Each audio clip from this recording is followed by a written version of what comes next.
नमस्कार, आप देख रहे हैं बिहार। तो अगर आपके साथ मैं हूं ऋचा शर्मा। इस बार बिहार किसका, लगातार ये सवाल सबके मन में है। एग्जिट पोल अब धीरे धीरे आने शुरू हो गए हैं और एग्जिट पोल में एनडीए की सरकार बनती नजर आ रही है। बहरहाल ये एग्जिट पोल है, एग्जैक्ट में कन्वर्ट होता है नहीं होता है ये 14 नवंबर को ही तय होगा।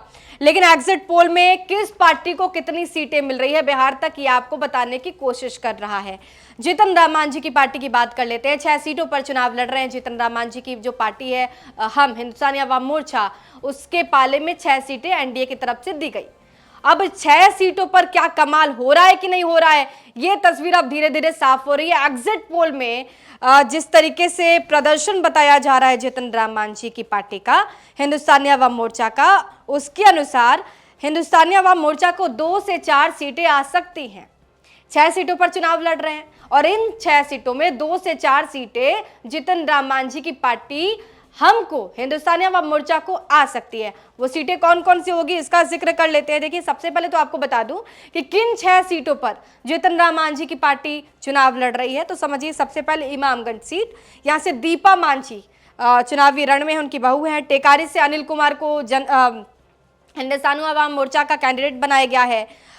इसके साथ ही बाराचट्टी से चुनाव लड़ रही हैं ज्योति देवी, और इसके साथ अतरी की बात की जाए तो अतरी से रोमित कुमार चुनावी रण में है। सिकंदरा से प्रफुल्ल मांझी चुनावी रण में है और कुटुंबा से ललन राम चुनावी रण में है। मतलब इमामगंज, टेकारी, बाराचट्टी, अतरी, सिकंदरा और कुटुंबा, ये वो 6 सीटें हैं जिस पर जीतन राम मांझी की पार्टी चुनावी रण में उतरी हुई है और इसमें किस्मत आजमाया जा रहा है। अब इन 6 सीटों में एग्जिट पोल जो बता रहे हैं कि जीतन राम मांझी की पार्टी को 2 से 4 सीटें आ सकती है। अब वो सीटें कौन सी है, तो टेकारी, जीतन राम मांझी की पार्टी टेकारी सीट जीत सकती है। टेकारी से जो प्रत्याशी बनाए गए हैं वो है अनिल कुमार। इसके साथ ही अतरी से रोमित कुमार प्रत्याशी बनाए गए हैं। अतरी सीट भी उनके पाले में आ सकती है, चुनाव जीत सकती है जीतन राम मांझी की पार्टी यहाँ से।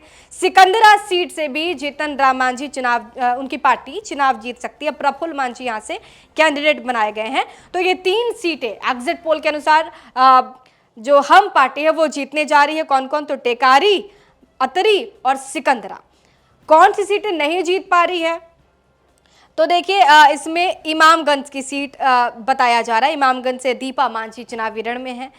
अच्छा, यहाँ पे देखिए बाराचट्टी से ज्योति देवी हैं, वो चुनाव नहीं जीत रही हैं और बाराचट्टी से आरजेडी के कैंडिडेट जीत रहे हैं। और इसके साथ ही आपको बता दें, कुटुंबा से ललन राम चुनाव हार रहे हैं और यहाँ से कांग्रेस पार्टी चुनाव जीत रही है। अब कांग्रेस के प्रदेश अध्यक्ष यहां से चुनाव लड़ रहे हैं और उनकी जीत यहां पर बताई जा रही है, राजेश राम की जीत बताई जा रही है। तो कुल मिलाकर 6 सीटों में से 3 सीट यहां पर जीतन राम मांझी के पाले में आती हुई नजर आ रही है। हालांकि ये एग्जिट पोल है। अच्छा, एग्जिट पोल में एनडीए की सरकार बनने का दावा किया जा रहा है। ये बताया जा रहा है कि जो अनुमान है एग्जिट पोल डीवी रिसर्च के अनुसार, बिहार में एनडीए की सरकार बन रही है। एनडीए के खाते में 137 से 152 सीटें 42% वोट शेयर के साथ।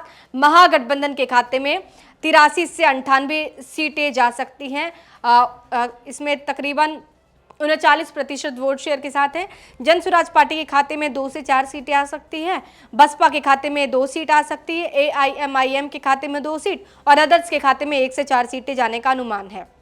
कुल मिलाकर ये जो डीवी रिसर्च ने एग्जिट पोल दिए हैं उसके अनुसार बिहार में एक बार फिर से एनडीए की सरकार बन रही है। जीतन राम मांझी की पार्टी 2 से 4 सीटें जीतने में कामयाब हो सकती है। हालांकि वो कौन कौन सी सीटें थी, तो टेकारी, अतरी और सिकंदरा, यहाँ पर चुनावी रण में जीतन राम मांझी की पार्टी हम कामयाब हो सकती है। बहरहाल आपको क्या लगता है, आपके अनुसार जीतन राम मांझी की पार्टी कौन कौन सी सीट जीत सकती है? कमेंट बॉक्स में जरूर लिखिएगा। बने रहिए हमारे साथ और देखते रहिए बिहार तक।